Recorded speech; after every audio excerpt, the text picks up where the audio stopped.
और वो जब शादी होगा लड़का लड़की में, तो जो पुरुष है वो तो रोज रात में जो सदिया होता है उसके साथ करता है ना,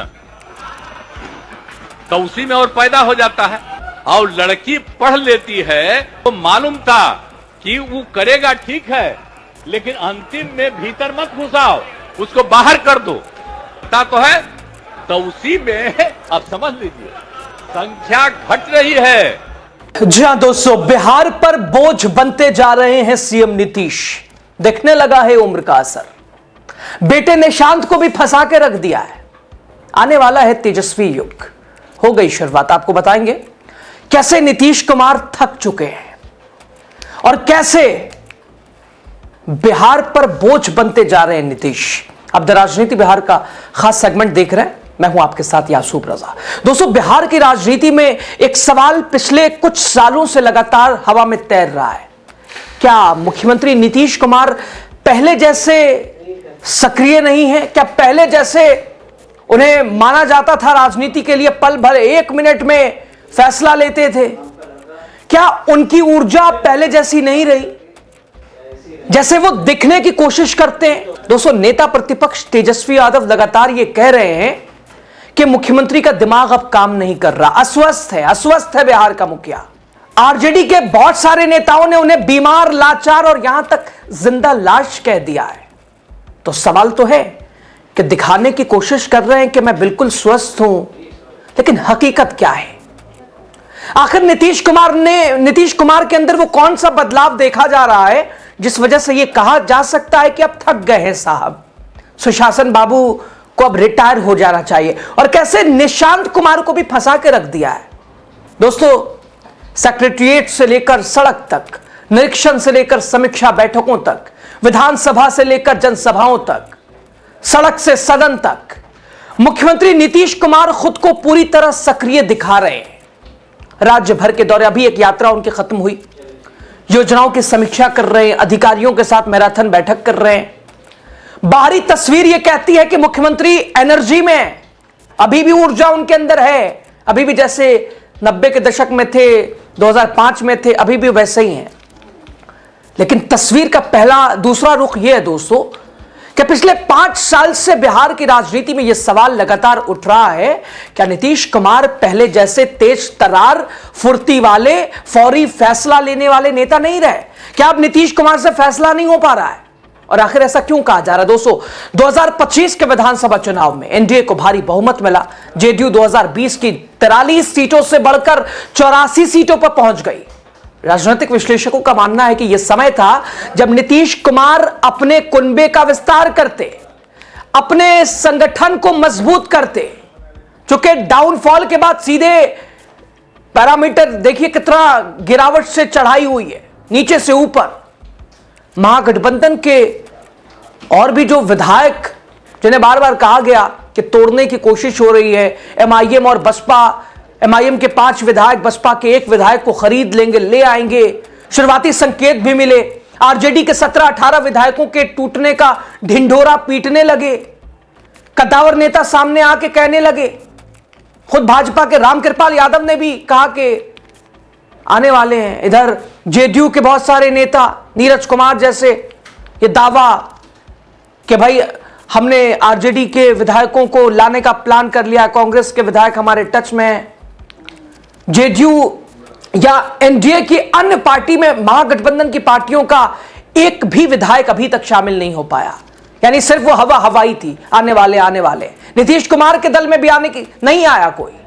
एमआईएम के विधायक अख्तरुल ईमान ने मुलाकात जरूर की मुख्यमंत्री से, बधाई दी। राजनीतिक गलियारों में चर्चा हुई कि भाई लगता है अख्तरुल ईमान का दिल इधर आ रहा, क्या एमआईएम को लेके आएंगे? नतीजा शून्य, कुछ नहीं निकला। ना तो महागठबंधन टूटा, ना कोई विधायक जेडीयू में शामिल हुआ।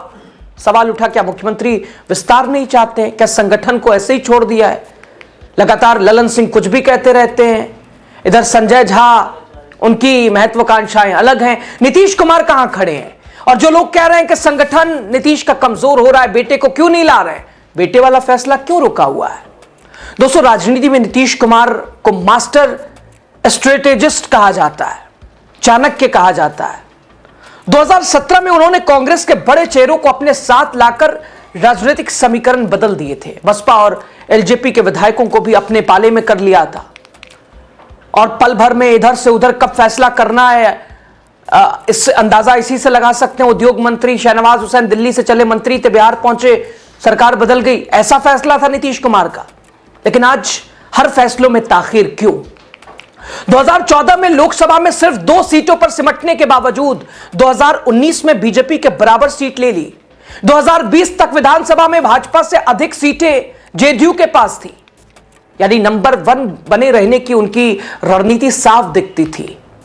लेकिन 2025 के चुनाव के बाद आखिर कहां खो गए नीतीश बाबू? हो क्या गया?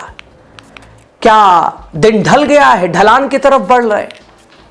अब एक और सवाल उठ रहा है, क्या नीतीश कुमार अपने बेटे निशांत कुमार के राजनीतिक भविष्य को लेकर भी फैसले क्यों नहीं ले पा रहे हैं?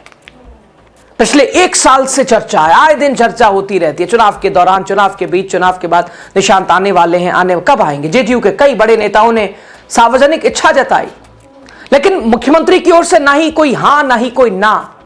तो अपने बेटे का फैसला नहीं ले पा रहे नीतीश कुमार। पार्टी को अभी छोड़ दीजिए और भी बिहार के हित के फैसलों को छोड़ दीजिए। बिहार की स्थिति क्या है, 20 साल में क्या रही, आज क्या है, आए दिन एनसीआरबी के आंकड़े देखिए आप, पता चल जाएगा प्रदेश के मुखिया कर क्या रहे। पहले आज में अंतर जरूर दिख रहा होगा। इसी तरह आरसीपी सिंह की वापसी का सवाल था, उस पर भी नीतीश ने चुप्पी साध ली। नीतीश कुमार की चुप्पी ये नई नहीं है, लेकिन जो बातें उन्हें पसंद नहीं होती उन्हें वो तुरंत खारिज कर देते हैं। इस बार सन्नाटा लंबे समय तक। और इधर आरजेडी लगातार हमलावर है। तेजस्वी कई बार कह चुके हैं मुख्यमंत्री मानसिक रूप से अस्वस्थ हैं। बीते दिन ही तेजस्वी ने क्या कहा, बिहार का दुर्भाग्य है कि उसे अचेत और कठपुतली मुख्यमंत्री मिला है। कठपुतली सरकार, भ्रष्ट अधिकारियों के हाथ में सत्ता है।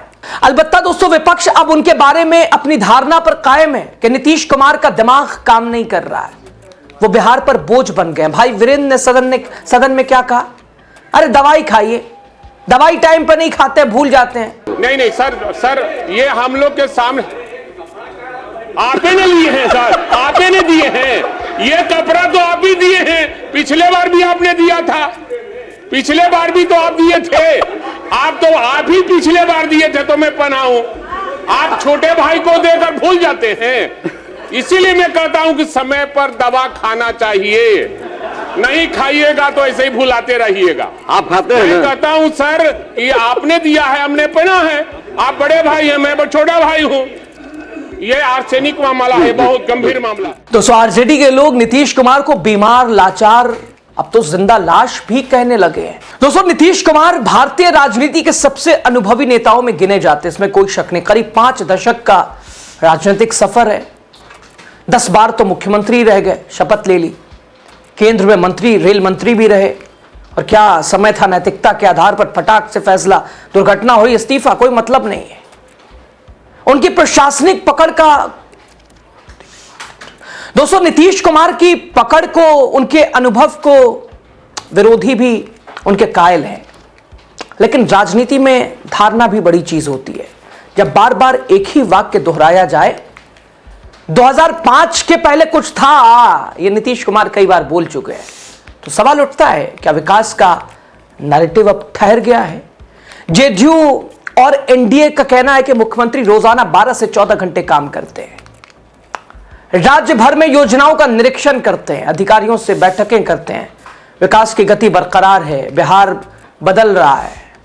उनके करीबी कहते हैं कि अनुभव उम्र से आता है, सेहत से थोड़ी नहीं आता है, कोई फर्क नहीं पड़ता, फैसले तो लेने हैं कुर्सी पे बैठ कर। हालांकि 20 साल में दुर्भाग्य यह है कि बिहार को विशेष राज्य का दर्जा नहीं दिला पाए। लेकिन महागठबंधन में आएंगे तो कोसने लगेंगे बीजेपी को कि विशेष राज्य का दर्जा, विशेष राज्य का। अभी तो आपके पास केंद्र में भी आपकी भूमिका है, राज्य में भी है, कहां दिक्कत है? और केंद्रीय विश्वविद्यालयों, लगातार ये वादा आज तक अधूरा है। बिहार, दोस्तों, क्या ये पीढ़ी परिवर्तन का समय है या बिहार की राजनीति नई नेतृत्व शैली की ओर अब बढ़ रही है? नीतीश कुमार का दौर अपने अंतिम चरण में है, सवाल यह भी है, या फिर एक बार फिर सबको चौंका देंगे जैसा कि कई बार कर चुके हैं? राजनीति में उम्र सिर्फ संख्या भी मानी जाती है या फिर निर्णय क्षमता पर उसका असर पड़ता है। यह बहस अभी जारी है, लेकिन इतना तय है बिहार की सियासत में नीतीश कुमार अब भी केंद्रीय किरदार है। हालांकि हरकतों को लेकर लगातार सवाल उठता है उनके। अभी हाल फिलहाल उन्होंने राबड़ी देवी को लड़की कह दिया, कभी गमला सिर पे उठा लेते हैं, कभी नियुक्ति पत्र देते समय बुर्खा खींच देते हैं, कभी सदन में टोपी उतरवा देते हैं। अरे टोपी उतारिए अब्दुल बारी सिद्दीकी की। सवाल रहेंगे दोस्तों, चर्चा भी होगी और राजनीति में उनके गिर्द राजनीति घूमती भी रहेगी। खैर बहरहाल दोस्तों, नीतीश कुमार के इस वक्त को लेकर, लगातार विपक्ष के दावों को लेकर, स्वस्थ ठीक है नहीं है उसको लेकर, तेजस्वी युग को लेकर आप क्या कहते हैं, राय जरूर दीजिएगा। बहुत शुक्रिया।